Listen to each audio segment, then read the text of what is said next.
주신 사랑은 증량다 못하며 영원히 변치 않는 사랑 성도여 찬양하세. 어제도 말씀드렸다시피 모세와 아론 때문에 이스라엘의 상황이 굉장히 좋지 않아졌습니다. 일은 더 많아졌고 더 피곤해졌고 더 힘들어졌습니다. 그래서 하나님께서는 그들을 그렇게 힘들어하고 있는 그들에게 위로할 겸 모세에게 하나님의 놀라운 계획들을 이스라엘에게 가서 전하라 라고 하는 말씀을 하시죠. 그래서 그 말씀을 가지고 모세가 이스라엘 사람들에게 나아가게 됩니다. 나아가서 먼저 왜 지금 하나님께서 이스라엘에 나타나고 계셨는지에 대한 설명을 하고요. 동시에 우리 하나님의 어떤 분이신지를 알려주시죠. 특별히 하나님이 여호와라고 하는 것을 알려주셨습니다. 이 여호와라고 하는 이름은 이전에는 한 번도 하나님께서 그 누구에게도 가르쳐 주신 이름은 아닙니다. 그런데 비로소 출애굽을 앞둔 그 이스라엘 백성에게 그 여호와라고 하는 이름을 알려주었습니다. 당신을 완전히 드러내신 겁니다. 이스라엘에게 아주 놀라운 특권을 주신 것입니다.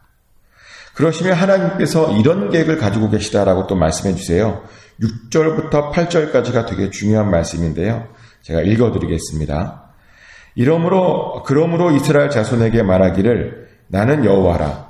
내가 애굽 사람의 무거운 짐 밑에서 너희를 빼내며 그들의 노력에서 너희를 건지며 편팔과 여러 큰 심판들로서 너희를 속량하여 너희를 내 백성으로 삼고 나는 너희의 하나님이 되리니 나는 애굽 사람의 무거운 짐 밑에서 너희를 빼낸 너희의 하나님 여호와인 줄 너희가 알지라.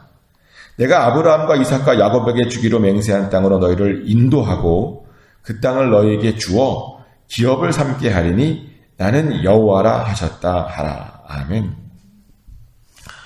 방금 제가 읽어드린 말씀은 굉장히 중요한 말씀이라서 한 번 더 읽어드린 겁니다. 왜냐하면 이 말씀은 앞으로 하나님께서 이스라엘을 어떻게 이끄실지에 대한 마스터 플랜이기 때문입니다. 그래서인지 방금 읽어드린 이 말씀 속에는 9개의 중요한 동사가 나옵니다. 6절에는 빼내다, 건지다, 속량하다가 나오고요. 7절에는 삼다, 되다, 알게 하다라는 동사가 나오고 8절에는 인도하다, 주다, 삼게 하리라 라고 하는 동사가 나오죠. 우선 첫 번째 동사부터 좀 보면요. 하나님께서는 이스라엘을 빼내주시겠답니다. 이스라엘은 애굽에 살면서요. 언제나 애굽 사람들의 그 무거운 짐 밑에 있었습니다. 그들의 어깨 위에는요. 애굽 사람들이 져야 할 짐을 대신 지워지는 그 짐들이 있었습니다. 그런데 하나님께서 이제는 그들을 빼내시겠답니다. 더 이상 애굽 사람들을 위해서 살게 하지 않으시겠답니다. 또한 하나님께서는요. 그들을 노역에서부터 건져내 주시겠답니다. 바로가 이스라엘이 커지자 그들에게 더 험하고 힘든 일을 시켰잖아요. 근데 이제는 거기에서부터 건져내 주시겠답니다. 그 힘든 삶에서 그 진흙과 먼지가 가득한 그 삶에서요. 그들을 건져내 주시겠답니다. 더 이상 힘들게 살게 하지 않으시겠답니다. 또한 하나님께서는 그들을 속량시켜 주시겠답니다. 속량시킨다는 말이 뭐냐면요. 값을 주고 사겠다는 겁니다. 자유의 신분을 주겠다는 겁니다. 하나님의 강하신 팔로 그들을 위해서 값을 지불하고 그들을 사시겠답니다. 또 값을 사서요, 뭘 하실 거냐면 그들을 백성 삼아 주시겠답니다. 그들의 소속을 애굽이 아니라요, 하나님 나라의 백성으로 만드시겠답니다. 이제 그들은 애굽의 소유가 아니라 하나님의 소유가 되게 하실 것이랍니다. 그리고 또 하나님께서는 그들을요, 이제 하나님을 알게 하는 아는 백성으로 만드시겠답니다. 하나님께서 어떤 일을 하셨는지, 지금 무슨 일을 하고 계시는지, 앞으로 어떤 일을 하고 계실지 전부 알려주시겠답니다. 그냥 거짓인들처럼 너희는 나에 대해서 알 필요 없어, 그냥 바치기만 해 라고 하는 것이 아니라 하나님이 어떤 분이신지 구체적으로 알려주시겠답니다. 에덴 동산에서 아담과 하와가 맺었던 그 친밀함을요, 다시 회복시키겠다는 뜻입니다. 또한 하나님께서는 그들을 가나안 땅으로 인도해 주시겠답니다. 하나님께서 그들에게 원래 어떤 땅을 주셨죠? 약속의 땅 가나안 땅을 주셨습니다. 그런데 그들이요, 애굽에서 너무 오래 살다 보니 그것을 잊어버렸는데요. 이제는 그들이 더 이상 애굽에서 살게 하는 것이 아니라 가나안 땅, 원래 그 약속의 땅에 살게 하시겠답니다. 그 약속을 이루시겠답니다. 또한 하나님께서는 그들을 가나안 땅으로 인도해 주신 것뿐만 아니라 그 땅을 그들에게 주어 그 백성의 기업으로 삼겠답니다. 그 땅에 가서 그냥 새들어 사는 것이 아니라 몇백 년을 살아도 땅 하나 못 얻는 것이 아니라요, 그 땅의 주인이 되게 하시겠답니다. 실제로 이스라엘이 그랬죠. 나중에 출애굽하고 나서 그들이 그 땅을 다 전쟁을 통해서 차지했습니다. 그리고 그 땅을 차지하고 그 땅을 기업으로 갖고 그 땅의 소산을 누렸습니다. 이렇게 하나님께서는요, 이스라엘을 빼내시고 건지시고 속량하시고 하나님의 백성이 되게 하시고 하나님을 알게 하시고 가나안 땅으로 인도하시고 그 땅을 기업으로 주신답니다. 근데 그걸 아십니까? 이게 제가 왜 중요하다라고 말씀드렸냐면요, 이 동사들이 사실은 우리에게도 똑같이 해당되는 동사들이기 때문입니다. 우리는요, 예수님 모를 때 전부 다 죄의 노예로 살았습니다. 우리 어깨에는 늘 인생의 무거운 짐들이 있었습니다. 그런데 예수 그리스도께서 우리 어깨 위에 있는 그 짐을 벗겨주셨습니다. 우리를 그 짐에서부터 빼내 주셨습니다. 또한 우리를 죄의 수렁에서 건져내 주셨죠. 그래서 우리가 죄의 그 깊은 수렁에서요, 더 이상 허우적거리며 살지 않게 해주셨습니다. 또한 예수님께서 십자가의 죽으심으로 우리를 속량시켜 주셨습니다. 또한 우리를 하나님 나라의 백성 삼아 주셨고 성령의 일을 통해서 하나님을 알게 해주셨습니다. 또 우리에게도 약속을 주어서 우리도 약속의 땅 천국에 들어가게 해주셨고요, 마침내 그 천국을 기업으로 받게 해주셨습니다. 그래서요, 조금 전에 말씀드린 그 이스라엘에 대한 마스터 플랜이요, 사실은 우리들을 향한 하나님의 또 다른 마스터 플랜이었다는 겁니다. 하나님께서요, 이 놀라운 이야기를 지금 모세를 통해서 이스라엘에게 해주신 것입니다. 그런데 제가 여기서 질문 하나 드리고 싶은데요, 뭐냐면, 제가 어마어마한 마스터 플랜을 지금 말씀드렸잖아요. 근데 이 마스터 플랜을 듣고 혹시 놀란 분 계십니까? 이 말씀에 큰 감동을 받으신 분 계십니까? 그랬으면 정말 다행입니다. 감동을 받으셨다면 정말 다행입니다. 그런데 당황스럽게도 이 마스터 플랜을 들은 이스라엘은요, 아무런 감동도 받지 않았다라고 이야기합니다. 이렇게 하나님께서 놀라운 이야기를 하셨는데요, 이스라엘이 그 말을 듣고 믿지 않았답니다. 듣지 않았답니다. 참 이상하죠. 이런 말씀을 들으면요, 우리가 은혜를 받고 감동을 받고 막 열광하고 환호하고 결단하고 막 그래야 될 것 같은데요, 아무런 일도 일어나지 않았대요. 근데 그 이유를 뭔가 봤더니요, 그 왜 그렇게 못 들었는가? 그들의 마음이 상해 있고 너무 가혹한 노역으로 지쳐서 그들이 아무것도 하지 못했다라고 이야기합니다. 이것은요, 굉장히 중요한 포인트인데요, 많은 사람들이 하나님의 말씀을 듣고 싶어 해요. 그리고 그 들은 말씀대로 살고 싶어 합니다. 하지만 동시에 많은 사람들이 또 뭐라고 말하냐면, 하나님의 말씀을 듣고 싶은데 그 하나님의 말씀이 잘 들리지 않는다라고 이야기합니다. 왜요?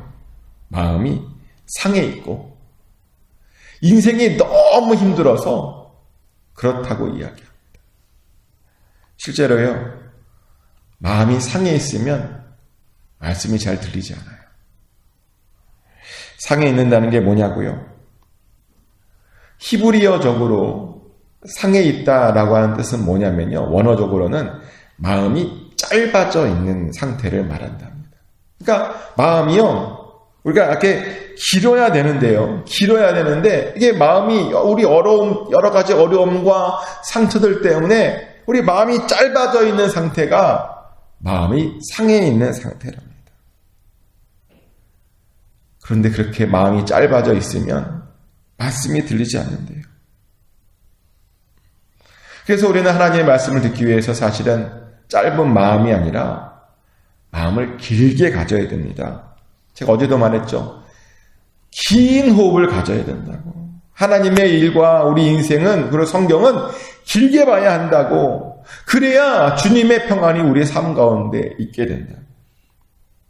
하지만 마음이 짧아져서 평안이 없으면요, 별것 아닌 것에 상처를 받고 별것 아닌 것에 염려하고 근심하고 하나님의 계획은 하나도 관심이 없고 듣지 못하고 이해하지 못하고 별것 아닌 것에 어쩔 줄 몰라 하는 우리들을 봅니다.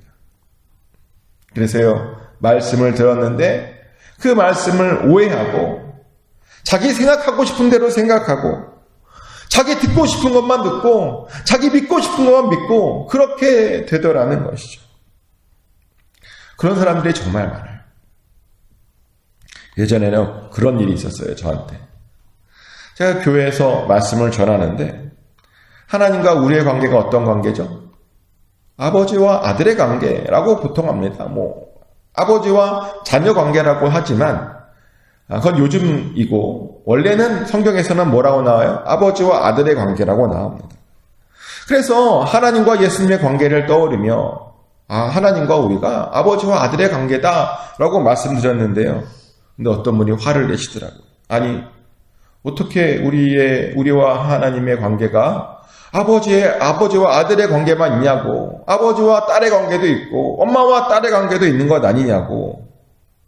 물론 그렇죠. 그런데 제가 그런 말을 하는 게 아니잖아요. 의도를 가지고 말한 게 아니잖아요. 근데 어떤 분은 그게 막 화가 나갖고 저한테 따져요. 따질 일인가요? 모르겠어요. 저는 지금도 모르겠어요. 또 그런 적도 있어요. 뭐냐면 하나님을 아버지다, 하나님이 우리 아버지다 라고 또 말씀을 전했더니 어떤 사람이 와서 자기는 그런 표현 싫대요. 하나님을 아버지로 비유하지 말아달래요. 그래서 이유를 물어보니까 자기의 아버지는 그렇게 좋은 분이 아니었는데 하나님을 아버지라고 하니까 말하다 보니까 갑자기 그 좋지 않은 아버지가 생각이 나서 힘들다, 좀 다른 식으로 표현해달라라는 말을 하는 거죠.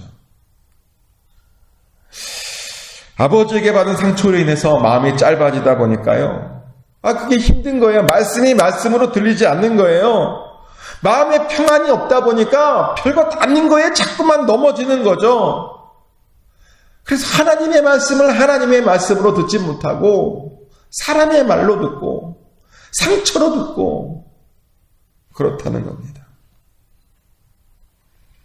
근데 하나님의 말씀을 우리가 잘 들으려면요, 반드시 마음속에 평안이 있어야 되는 겁니다. 마음이 길어져야 한다는 겁니다. 근데 안타깝게도 이스라엘의 마음속에는 평안이 없었습니다.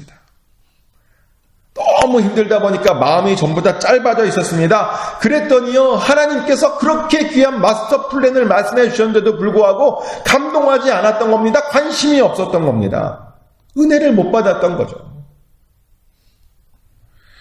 그래서 여러분들에게 질문 드립니다. 요즘 여러분들은 어떠십니까? 하나님의 말씀이 잘 들리십니까? 아멘. 그렇다면 지금 아주 잘 살고 계신 것입니다. 그런데요, 하나님의 말씀이 요즘 잘 들리지 않다면 지금 마음이 짧아져 있는 겁니다. 마음을 길게 만드셔야 할 때가 온 겁니다. 마음의 평안을 꼭 회복시키십시오. 그래서 하나님의 말씀을 듣고 항상 은혜를 받으셨으면 좋겠습니다.